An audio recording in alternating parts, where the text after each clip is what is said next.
The interesting thing about art museums is that a museum is never finished. A museum cannot allow itself to become a museum of itself. One never has so complete a picture that you can simply close the book.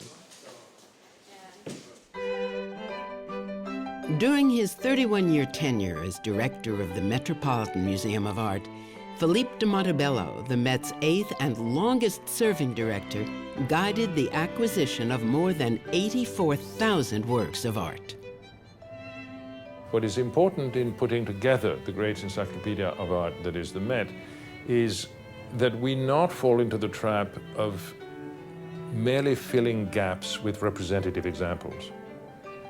We would rather not represent a particular artist or a particular style, movement, or civilization even, if we cannot get a truly outstanding work. Prior to the start of the acquisition process is that you'll take an object to the director to see whether he'll have any interest in it, whether you can get a dialogue going. And I've been in to see Philippe on several occasions, and he said, "Don't bring me another faded tapestry," or "You're not bringing me another faded tapestry." You know, he makes a joke of it. This Flemish tapestry, the triumph of fame, was woven out of wool and silk over 500 years ago. As a curator and specialist in European tapestry, Thomas Campbell presented it to de Montebello in 1998. In this case, the piece was just so ravishing, he just said straight away, "Yep, we have to have it."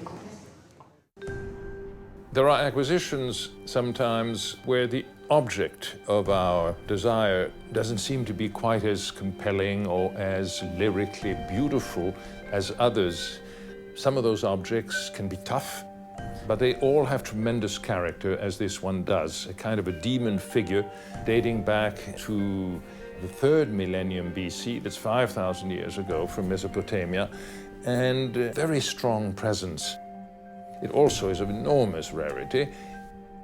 We saw this coming up at auction, and we just pounced on this one.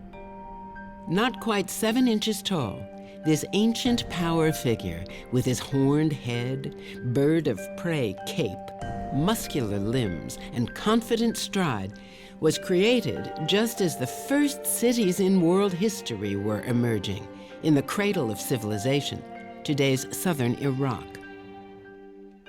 There are a lot of things that everybody would just think, well, a museum would acquire these, this is great art, but there are whole areas that explore fields that the Met didn't acquire 50 years ago.